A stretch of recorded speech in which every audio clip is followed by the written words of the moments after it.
Bonjour à tous. Alors une toute petite vidéo pour rire un petit peu ou pleurer avec vous. Une petite vidéo parce que je l'ai nommé le syndrome du frustré. Je l'ai nommé le syndrome du frustré, vous comprendrez un petit peu plus tard pourquoi probablement. Alors c'est vrai que ces derniers mois on vit un certain nombre de choses qui sont un petit peu qui pourraient faire rire mais qui finalement font pleurer. On a eu pas mal de choses, on a eu de mémoire, hein, c'est une vidéo qui n'est pas préparée, j'avais envie de la faire comme ça parce que je suis un petit peu en vacances, j'ai pris quelques jours de vacances donc j'en profite. On a eu d'abord des gens de la protection animale qui refusent désormais de prendre du malinois, c'est pas un chien, c'est pas un chien. Qu'est-ce qu'on a eu? On a eu encore une fois des gens de la protection animale qui s'en sont pris à une personne aveugle, tout simplement parce qu'il avait un chien guide d'aveugle à côté de lui et que c'est pas normal qu'on fasse travailler un chien pour faire ce genre de choses. Qu'est-ce qu'on a eu d'autre? On a eu récemment un éducateur canin qui travaille en positif depuis 1980, qui est venu sur une de mes formations où j'ai été très surpris. Enfin très surpris, pas vraiment, parce que vu que les gens qui travaillent en positif ne montrent jamais rien en ce qui concerne la rééducation, ça ne m'a pas surpris plus que ça, hein, puisque sur le cours de sa formation, hormis que ce monsieur a été très irrespectueux vis-à-vis d'autres stagiaires par la suite, ce monsieur, je répète, éducateur canin en méthode positive depuis 1980, si je ne m'abuse, a refusé de prendre en charge un de mes stagiaires avec son chien, petit malinois, très gentil, un petit peu turbulent, très gentil. Pour faire rapide, tout simplement parce que, excusez-moi le terme, il s'est chié dessus. La même personne qui d'ailleurs, lors d'une approche avec un petit rot que j'avais pris en main, qui était muselé, etc., s'est vite reculé quand je suis venu lui serrer la main alors que je venais de la serrer à d'autres stagiaires. Mais bon, on va dire rien d'étonnant en la matière. Là, j'ai vu passer, alors elle existe déjà depuis plusieurs mois, hein, je me suis même pas amusé à tenter de la faire retirer par YouTube. On a eu un individu qui s'appelle Ibla Matar. Alors j'ai cherché dans les pages jaunes, j'ai cherché dans les pages blanches, j'ai cherché partout, j'ai pas trouvé. Hein. Ibla Matar, j'ai pas trouvé, c'est peut-être quelqu'un qui vient des îles Baboué, hein, faut que je trouve les pages jaunes de là-bas, ou les pages blanches. Donc encore un individu qu'on peut pas, avec lequel on ne peut pas discuter puisqu'il est complètement inconnu, complètement anonyme, qui s'est amusé à prendre sur l'une de mes vidéos, de nombreuses vidéos, hein, il y en a 350 ou 400 sur ma page YouTube, à quelque chose près, qui a été prendre un petit morceau, 3-4 minutes de vidéo.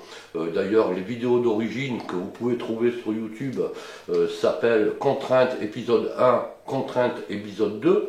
Hein, donc moi-même j'avais mis un titre de contrainte. Et ce monsieur, avec certainement un téléphone complètement pourri qui date de 1918, a très vraisemblablement filmé sur son écran quelque chose qui est voilà, qui est à peine, enfin qui est visible, mais qui est de très mauvaise qualité, en marquant brutalité sur un chien, sur un berger malinois de 8 mois. Bien entendu, bon, je me fiche, ça ne me touche pas particulièrement d'avoir un abruti qui s'amuse à faire ce genre de choses, sorti du contexte, ça ne me gêne pas plus que ça. J'ai rétabli la vérité exacte en donnant les liens effectivement des épisodes qui étaient concernés, mais les vrais, en précisant que le chien de 8 mois, en réalité en avait 18 déjà, et qu'on n'était pas forcément dans un problème d'éducation, on n'était pas d'ailleurs du tout dans un problème d'éducation, mais on était dans un problème de rééducation. Donc c'est pas pour rétablir précisément la vérité, parce que je m'en fiche un petit peu. je veux dire, on est sur les procédés habituels de gens qui soit travaillent en anonyme, soit ne travaillent pas en anonyme, mais ne nous montrent jamais rien, soit on le vice de venir en formation pour essayer de prendre des gens comme moi en défaut, tout simplement parce qu'en France, eh ben, ça gêne un petit peu quand quelqu'un a un petit peu de notoriété, quand quelqu'un réussit à sortir un petit peu du lot et puis à faire une carrière que j'estime personnellement belle. Avec beaucoup de travail, énormément de travail, mais que j'estime personnellement belle. Donc c'est ni parce que je suis touché, ni dans le cadre de la justification, c'est ni dans le cadre de rétablir la vérité, mais je la rétablis quand même, c'est simplement pour démontrer une fois encore le vice de ce que j'ai appelé dans une vidéo précédente, dans un live précédent, les cons, les trous du cul, les dégénérés du monde canin, voilà, je vais le rajouter. Hein. Et là on a eu, et là je peux vous dire que j'ai vérifié, on a eu pas mal de gens qui ont pompé cette vidéo, qui l'ont vite partagée, parce que cette vidéo était marquée pas maltraitance, mais brutalité sur un chien de 8 mois, etc. Donc tout le monde tout de suite a regardé les 3-4 images qui étaient là, et puis on partageait, et puis on dit ouais c'est de la brutalité, c'est ceci, c'est cela, sans chercher plus loin, ni la véracité des dires, ni l'âge du chien, ni l'historique du chien, ni le pourquoi le chien était là. Alors comme eux ne sont pas capables de prendre ce genre de chien en main, hein, parce que la plupart pètent de trouille, on préfère partager, parce que quand je regarde un petit peu, ben, je vois des éducateurs canins en positif, des coachs canins en positif, enfin tous des gens en positif, avec tout un tas de personnes qui derrière aveuglément plus soient, et puis repartagent. Mais bande d'abrutis, avant d'essayer de tacler quelqu'un, parce que moi, ça fait des années que vous essayez, vous n'y parvenez pas, et vous n'y parviendrez pas. Avant de tacler quelqu'un, ayez au moins l'intelligence, tout comme vous le faites quand vous dites nous on fait des évaluations, on fait ceci, on fait cela, on voit jamais rien, mais bon, vous le dites. Là, vous voyez un truc, vous le prenez, vous le balancez en mettant votre commentaire de merde dessus. Sans connaître ni l'historique du chien, ni l'historique dont je ne parlerai pas du maître ou de la maîtresse, sans avoir les données. Et vous sautez comme des mouches sur le miel, pour être poli, vous sautez comme des mouches sur le miel, sur un individu qui est complètement anonyme, sur une vidéo qui est prise, sur un extrait qui est pris sur des vidéos que vous trouvez sur mes pages YouTube dans leur intégralité, et à partir de là, vous vous dites, ouais, on va pouvoir tacler un petit peu le dinosaure pupier, on va pouvoir tacler un petit peu les méthodes soi-disant préhistoriques qui sont faites par ce qu'on appelle, ce que vous, les positifs, appelez les traditionnels. Ben moi, les méthodes préhistoriques, c'est plutôt vous qui les avez à ne pas sauver et à ne pas être capable de prendre en charge des chiens qui sont en difficulté. Sournoisement, vous mélangez les pinceaux des gens profanes en leur faisant confondre éducation et rééducation, qui sont deux choses différentes. L'éducation, on est sur des chiens qui sont sains, qui sont équilibrés, sur lesquels on fait des apprentissages, qui sont toujours faits en renforcement positif par la récompense, quelle qu'elle soit. Et en rééducation, bien souvent on vient corriger vos merdes, parce que le nombre de gens qui émanent d'éducateurs en positif qui arrivent chez moi pour que je puisse les remettre dans les bonnes dispositions, ça représente 70% des chiens qui arrivent ici. Hein, et plutôt que de vous taire, vous tentez systématiquement de nuire comme vous le pouvez, Moi je vois des articles passer chez l'un, chez l'autre, des partages comme cette vidéo qui est...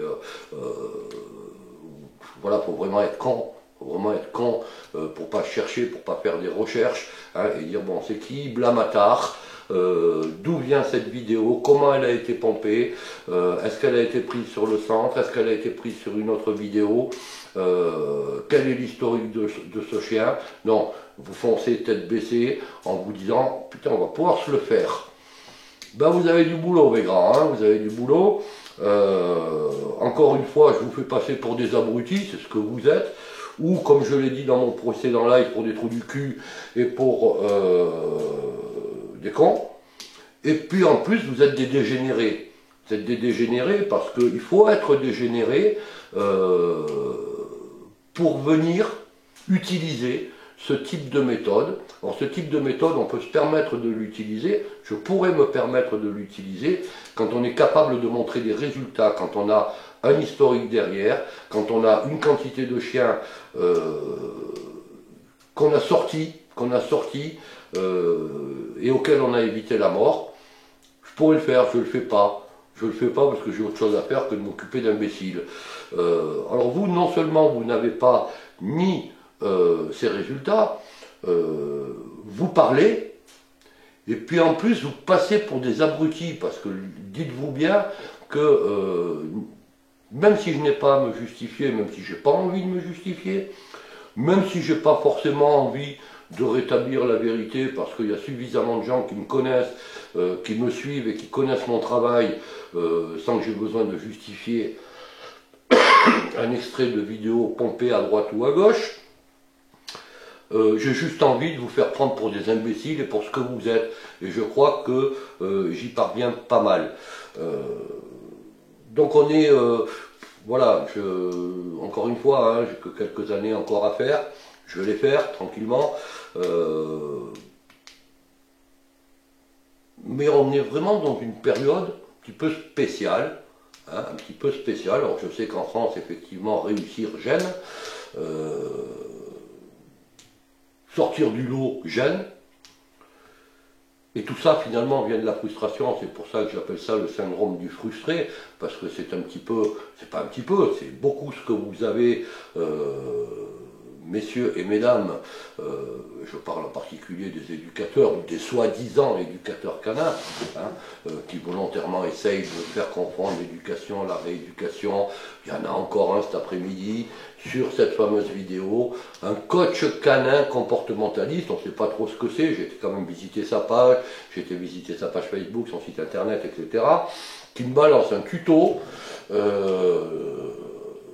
parce que sur la première vidéo, c'est vrai que j'ai affaire à un chien qui est difficile, j'ai affaire à un chien qui envoie les dents, j'ai affaire à un chien qui n'est pas d'accord, qu'une autre stagiaire d'ailleurs prend en priorité, et je le reprends après, où pendant 25 minutes à peu près, on tente effectivement sur ce chien qui est réfractaire, qui est très réfractaire, et qui a un passé, et dont on m'a rien demandé d'ailleurs, hein. C'est plus facile de casser du sucre sur la tête des gens, qui a un passé, qui est très réfractaire pendant 20-25 minutes. On tente gentiment de le faire obéir un petit peu, d'avoir un petit coucher, on n'y parvient pas. Dans la deuxième vidéo, je passe un petit peu au-dessus. Et un abruti qui m'envoie, parce que c'est un abruti, qui m'envoie un tuto avec un, je crois que c'est un border collie, qui, même un profane est capable de le voir, est déjà éduqué, donc connaît très bien le assis et le coucher, et me fait ça en méthode positive, comme on le fait quand on fait un apprentissage avec un chien qui ne présente pas de problème, qui n'est pas réfractaire, qui n'envoie pas les dents, qui est équilibré, qui est joyeux et qui a envie de bosser. J'étais mort de rire. Voilà, je ne peux pas dire autre chose, j'étais mort de rire. J'étais mort de rire. Donc avant de faire tout ça, et puis maintenant je viens de voir passer encore un truc sur le ring, voilà, c'est ce vice, parce que j'appelle ça être vicieux, moi, être vicieux, aller chercher des petites, des choses qui existent, des choses qui sont existantes, aller chercher des choses qui sont, où il y a de la maltraitance dans certaines disciplines sportives, dans le ring et ailleurs, hein, et puis dire toute la discipline c'est de la merde, mais vous êtes des gros cons. Voilà, vous êtes des gros cons. Hein, c'est pas parce que moi, le garagiste, c'est une histoire réelle, c'est pas parce que le garagiste m'a planté 150 € de batterie parce que j'avais mon fourgon qui était en panne, hein, alors que la batterie marchait très bien et que je suis revenu chez moi et que c'est retombé en panne, et j'ai été voir un autre garagiste qui m'a dit mais attention, c'est votre démarreur qui est cassé et qui me l'a changé, ça a bien marché. Ben, j'ai eu deux garagistes, hein. Un qui m'a planté parce qu'il est incompétent et qui n'a pas su trouver la panne, et l'autre qui a trouvé la panne tout de suite et qui m'a réparé mon fourgon. Pour autant, je ne vais pas dire que tous les garagistes sont des cons. Mais ça, c'est difficile à comprendre chez certaines personnes. Voilà, il y a plein d'autres choses, comme je vous l'ai dit, hein, je suis en vacances là, donc voilà, c'est sorti comme ça, c'est pas prévu, et puis quand même encore une chose, hein, encore une petite chose que je remarque systématiquement, c'est que quand on a ces fameux éducateurs canins positifs qui viennent essayer de tacler sur ma page Facebook, ils n'y parviennent pas, ils n'y parviennent jamais, ils n'arrivent jamais à leur fin. Hein, et en plus, comme je suis très patient et que je leur réponds gentiment, à la fin ils se découvrent et ils vous traitent de tous les noms. Ce qui a été le cas cet après-midi sur un de mes posts. Tous ces gens-là, quand on va voir leur page, ben, la plupart du temps, je dis bien la plupart du temps, mais ça représente 90% des pages, on voit des petits chiens à sa mémère, on voit des border collies, on voit des bergers australiens, on voit des petits labradors gentils, on voit tout un tas de chiens, qui est le chien de tout le monde, qui sont des chiens équilibrés, sur lesquels on peut travailler à 100%, voire à 120% en méthode positive. Par contre, on ne voit jamais, et pourtant ils sont là, ils existent. Il y en a quelques centaines qui se font euthanasier tous les ans, et tous les jours il y en a qui meurent, parce que ces gens-là essayent de dire, en montrant des chiens qui sont tranquilles et cordiaux, que tous les chiens sont gentils et cordiaux, mais on ne les voit jamais.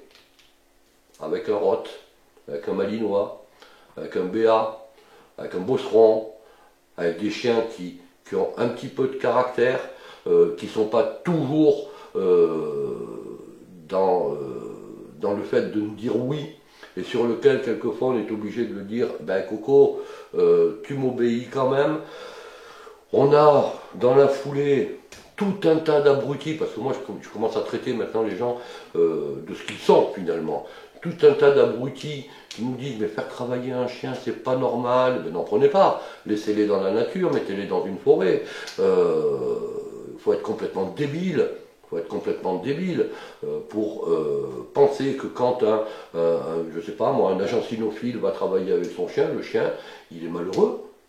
Non, il n'est pas malheureux, il fait son travail, il est avec son maître, il est content, il est caressé en permanence, il est félicité en permanence s'il fait son travail, quand il fait son travail correctement. C'est valable pour les chiens de recherche, c'est valable pour les chiens d'aveugle, c'est valable pour les chiens qui font une activité qui leur plaît. Et là, vous avez plein de gens qui disent oh, il ne faut pas toucher, il ne faut rien leur demander, il ne faut pas leur dire non, il ne faut pas leur dire oui non plus, il ne faut plus rien leur dire.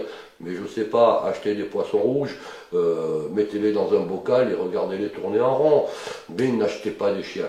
Donc on est en train, dans cette période-là, depuis quelques années, on est en train de berner le grand public.